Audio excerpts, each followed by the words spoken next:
কোরআন কিভাবে মানুষকে মানুষ বানালো বিষয়টি নিয়ে আলোচনার সূত্রপাত করছেন ডক্টর আল্লামা এনায়েতুল্লাহ আব্বাসী।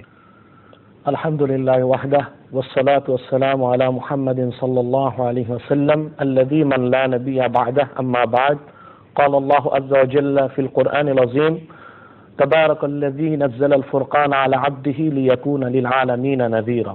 আল্লাহ সুবহানাহু ওয়া তাআলা আখিরি নবী নবিকুলের সম্রাট বিশ্বনবী হযরত মুহাম্মদ সাল্লাল্লাহু আলাইহি ওয়াসাল্লামকে সর্বশ্রেষ্ঠ এবং সর্বশেষ নবী এবং রাসূল হিসেবে প্রেরণ করেছেন ১৫০০ বছর আগে, আর ওনার হাতে তুলে দিয়েছেন ৩০ পারা কোরআন, যেটা আল্লাহ নবী মুহাম্মদ সাল্লাল্লাহু আলাইহি ওয়াসাল্লামের সর্বশ্রেষ্ঠ মুজিজা।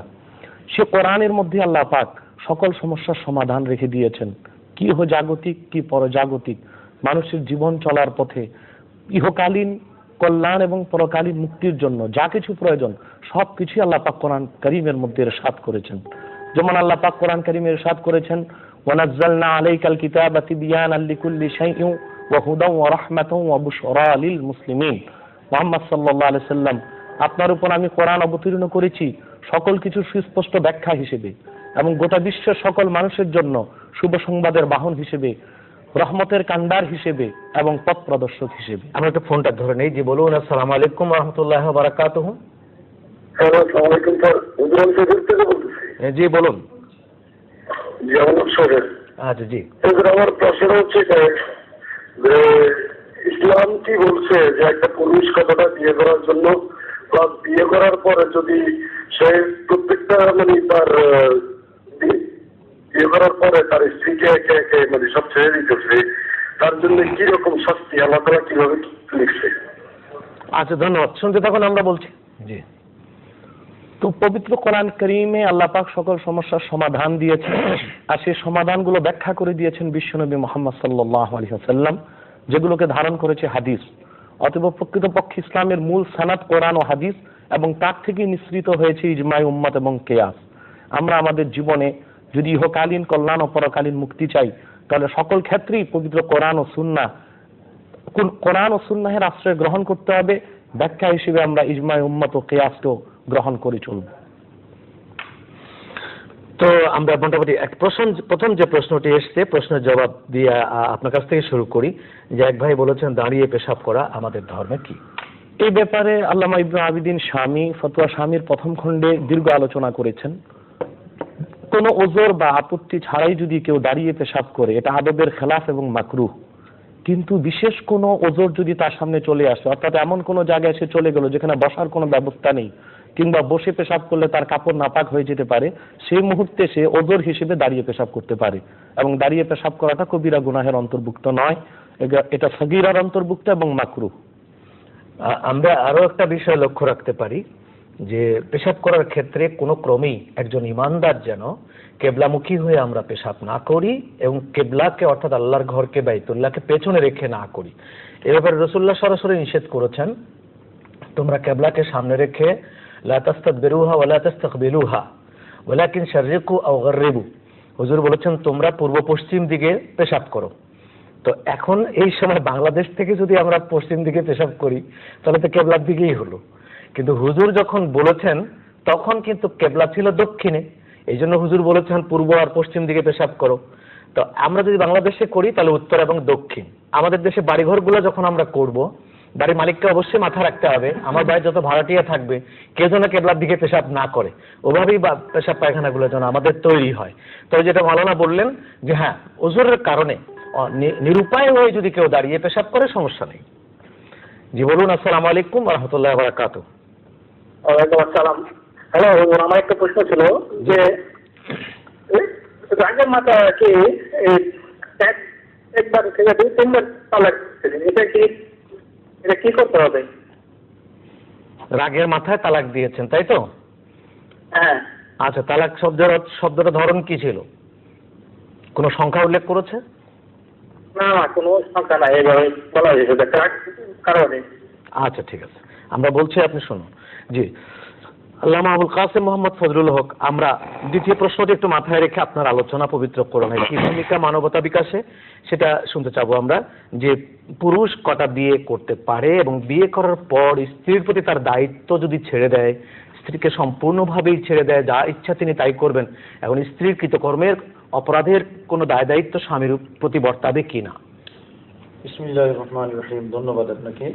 প্রথম প্রশ্ন যেটা আপনি করলেন, একজন পুরুষ ইসলাম ধর্মে শর্ত সাপেক্ষে 4টি বিবাহ করতে পারে, এবং বিবাহ করার পরে একটা করুক আর দুটা করুক, বিবাহ করার পরে স্বামী কিন্তু তার স্ত্রীর প্রতি কিছু দায় দায়িত্ব এসে যায়। এবং যেভাবে প্রশ্নকারী প্রশ্ন করেছেন যে স্ত্রীকে এভাবে অবাধে চলাফেরা করার সুযোগ দেওয়ার কোনো সুযোগ আমাদের ইসলাম ধর্মে নেই। তার ভরণ পোষণের দায় দায়িত্ব যেমন আছে, এবং তার প্রতি আরো কিছু অতিরিক্ত দায় দায়িত্ব আছে। কারণ একজন স্ত্রী যখন স্বামীর কথা না মেনে যেখানে সেখানে যাবে, যেমন তেমন চলবে পর্দা পুশিদা ছাড়া, তখন এটার দায় দায়িত্ব কিন্তু স্বামীর উপরও বর্তায়। সে কারণে আমাদের ইসলাম ধর্মে স্বামী এবং স্ত্রী উভয়ের পরিপূরক। স্ত্রীর যেমন অধিকার আছে স্বামীর উপরে, স্বামীর অধিকার আছে স্ত্রীর উপরে। তো স্বামীর যে অধিকার স্ত্রীর উপর আছে সেটা হলো স্ত্রী অবশ্যই স্বামীর কথা শুনে পর্দা পুশিদা মতো সে চলাফেরা করবে। এবং একজন নারী যখন বিবাহিত হয় তখন তাকে মনে করতে হবে আমি শুধু এই পুরুষেরই, আমার স্বামীরই, আর কারণে না। আমার সৌন্দর্য, আমার সম্ভ্রম ব্যবহার করার একমাত্র অধিকার আমার স্বামীর। আর যে প্রশ্নটা একটু আগে আব্বাস সাহেব বললেন, সেখানে আমি একটু যোগ করতে চাই। শুধু আমাদের দেশে কেউ এখন ওজর হিসেবে এই জিনিসটাও তোলে যে খুব একেবারে টাইট প্যান্ট তারা পরিধান করে, বসতে পারে না সেই প্যান্টটা পরে। বললো হুজুর আমি তো বসতে পারি না, এখন কি করব? যেই ওজরের কথা এসেছে ওই ধরনের প্যান্ট পরে দাঁড়িয়ে প্রসাব করা, এটা শরীয়ত দৃষ্টিতে ওজর হিসেবে গ্রহণ করে, সৃষ্টি করা ওজর, এটা সৃষ্টি করা ওজর। যাই হোক, আমি কোরআনে কারীমের আলোচনা যাচ্ছি, আমার মনে আপনি টেলিফোনটা ধরে নিয়ে ভালো হবে। জি জি, আসসালামু আলাইকুম ওয়া রাহমাতুল্লাহি ওয়া বারাকাতুহু। জি বলুন। জি বলেন রেদওয়ান ভাই। আমাদের প্রশ্ন না, আমি গ্যারেজে কাম করি, ঠিক আছে? জি। নামাজ পড়ি, কিন্তু ওই অনেক কালি করি মাকে থেকে কাপড় তো করে, ওটা কি নামাজ হবে কিনা এটা আমার। আচ্ছা আচ্ছা, আমরা বলছি, আপনি শুনতে থাকুন। জি। আমি কোরআনে কারীম সম্পর্কে যে জিনিসটা বলছি, দেখুন আমরা যখন একটা মোবাইল কিনতে যাই, মোবাইলটা কিনে আসার সময় আমাদেরকে ছোট একটা বুকলেট দিয়ে দেওয়া হয়। সেই বুকলেটের মধ্যে আমার এই মোবাইলটা কিভাবে আমি ড্রাইভ করবো সেটা কিন্তু লেখা থাকে। তদ্রুপ কম্পিউটার যখন কিনি, কম্পিউটার সাথে ছোট একটা বুকলেট দিয়ে দেওয়া হয়। কম্পিউটার কোনো প্রবলেম হলে আমি সেটা সলভ করবো কিভাবে, সেখানে কিন্তু নির্দেশিকা আছে। রব্বুল আলামিন আহকামুল হাকিমিন, মানুষ সৃষ্টি করেছেন, তার আদরের সৃষ্টি, সর্বশ্রেষ্ঠ সৃষ্টি মানুষ। মানুষকে সৃষ্টি করে আল্লাহ পাক কোনো বুকলেট দিবেন না, এটা কিন্তু হতে পারে না। মানুষ কিভাবে চলবে, কিভাবে এই দুনিয়াতে বসবাস করবে, সেই নির্দেশিকা স্বরূপ আল্লাহ পাক রব্বুল আলামিন যে নির্দেশনা মানুষকে দিয়েছেন, সেই নির্দেশনার নাম হলো আসমানী গ্রন্থ। এবং এই উম্মতের জন্য শাশ্বত যে গ্রন্থ আছে সেটা পবিত্র কোরআনে কারীম। সেই কারণে রাসূল করিম সাল্লাল্লাহু তাআলা আলাইহি ওয়াসাল্লামের পবিত্র চরিত্র সম্পর্কে যখন সাহাবায়ে কেরাম হযরত মা আয়েশা সিদ্দিকা রাদিয়াল্লাহু তাআলা আনহাকে জিজ্ঞেস করেছিলেন, তিনি এক কথায় জবাব দিয়েছিলেন, খুলুকুহু আল কোরআন। তোমরা কোরআন দেখো, কোরআন দেখলেই নবীজির যে অনুপম আদর্শ সেটা বোঝা যাবে। তা এই হাদিসের মূলত নিগুড় অর্থ হলো কোরআন একজন মানুষকে কি চরিত্রবান করতে পারে, মানবতার কতটুকু বিকাশ সাধন করতে পারে, তার জীবন্ত এক্সাম্পল। বলুন। আসসালামু আলাইকুম। হ্যালো, আসসালামু আলাইকুম। ওয়ালাইকুম সালাম ওয়া রাহমাতুল্লাহি ওয়া বারাকাতুহু। আচ্ছা, আমার একটা প্রশ্ন ছিল। জি বলুন। হ্যাঁ, সেটা হলো এই যে মুসলমানদের জন্য একটা মাজারের ব্যবস্থা আছে, এটা অনেকের কাছে শুনেছি যেটা ভালো না, এটা পাপ হয়। আবার অনেকের কাছে শুনেছি যে মাজারে যায়, অনেকে মানত করে, সেই ব্যাপারে যায়। এখন মাজারে যাওয়াটা কতখানি গুরুত্বপূর্ণ আমাদের জন্য, এটা পাপ কিনা, এটার জন্য জানতে চাচ্ছিলাম আর কি। আচ্ছা, আমরা বলছি। জি, আল্লামা ডক্টর এনায়েতুল্লাহ আব্বাসীর কাছে আমি একটু এই প্রসঙ্গে যাব যে রাগের মাথায় যদি স্ত্রীকে কেউ তালাক দিয়ে দেয়, তাহলে সেটা কি ধরনের তালাক প্রবর্তিত হবে?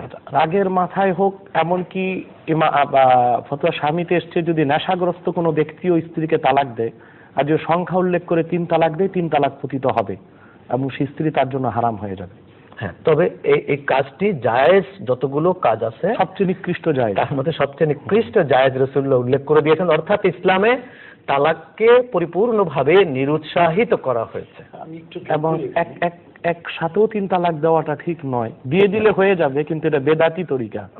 হ্যাঁ, আমি একটু যোগ করতে চাই। এবং এটার মধ্যে একটা আইডিওলজিও আছে যে একসাথে না দিলে যদি একটি করে দেয় তাহলে মাঝখানে সামলাবার সুযোগ আছে, ফেরানোর সুযোগ আছে, মাথা ঠান্ডা হলো, এই কিছু সুযোগের কারণে ইসলাম এটা করেছে। জি, আমি একটু আব্বাস সাহেব ঠিকই বলেছেন যে রাগের মাথায় কেউ যদি তালাক দেয় তাহলে সেটা হয়ে যাবে। তত ওই স্বামীতে এবং আল ফিকহ ওয়াল মাযাহিব আরবাতে তালাক রাগকে 3 ভাগে ভাগ করা হয়েছে। ওই 3 ভাগের 2 ভাগের মধ্যে 1 ভাগের মধ্যে যেটা সাধারণ রাগ, যেটা রাগ তালাক তো আর কেউ হেসে হেসে দেয় না, খুশিতে দেয় না, নিশ্চয়ই রাগের একটা পর্যায়ে এসে দেয়। ওই নর্মাল রাগ যেটা, সেক্ষেত্রে তালাক পতিত হবে। এর উপরে আরো 2টা স্তর আছে রাগের, সেই 2 স্তরের এক স্তরে কিন্তু তালাক পতিত হবে না। যে স্তরে গেলে মানুষ হিতাহিত জ্ঞান হারিয়ে ফেলে, অর্থাৎ যেটা উনি বললেন একবার বেহুশের মতো হয়ে যায়, তালাক দিলে তালাক হবে না। দ্বিতীয় স্তর যেটা একেবারে ভালো মন্দ ফরক করার পার্থক্য থাকে না, কিন্তু তার ওই তালাক রাগের প্রাবল্যটা বেশি থাকে, অর্থাৎ সে কি বলতেছে সেটা কিছুটা বুঝে কিছুটা বুঝে না। এই পর্যায়ে যদি রাগ নিয়ে কেউ তালাক দেয়, সেই তালাকও কিন্তু হবে না। 100 তালাকও যদি দেয়, তার নিচের সাধারণ যে রাগ, যেটাতে অ্যাভেলেবেল তালাকগুলো দিয়ে দেওয়া হয় আমাদের দেশে অধিকাংশ, এরকম সাধারণ রাগে যদি কেউ তালাক দেয় তাহলে তালাক হয়ে যাবে। এটা এক সৃষ্টি মাথায় নেশা করার পর যে সে তার ব্যালেন্স হারালো, এটা তো ইচ্ছা করে নেশা করে ব্যালেন্স হারালো না। নেশার মশলাটা আরেকটা, নেশাগ্রস্ত অবস্থায় কেউ যে তালাক দেয় সেখানেও তালাক হবে না, কারণ তার হিতে জ্ঞান থাকে না। এখানে আরেকটু ব্যাখ্যার বিষয় আছে। গায়াতুল আওতার এসছে, রাগের যে বিষয়টা, রাগ যখন প্রবল হওয়ার পর মাথাই নষ্ট হয়ে যাবে, তখন সেটা রাগই থাকবে না, সেটা আবার অন্য মাসালায় চলে যাবে, সেটা সেই জন্য পাগলের মাসালায় চলে যাবে। 2 তালাক যেটা প্রথম 2 প্রকারের রাগে তালাক হবে না, এমনি নর্মাল রাগে যদি তালাক দিয়ে তালাক হয়ে যাবে। এবং এটাই অ্যাভেলেবেল কিন্তু আমাদের দেশে হয়ে থাকে। তো যেভাবেই হোক না কেন তালাক হবে, এতটা রাগ আমাদের থাকা উচিত নয়।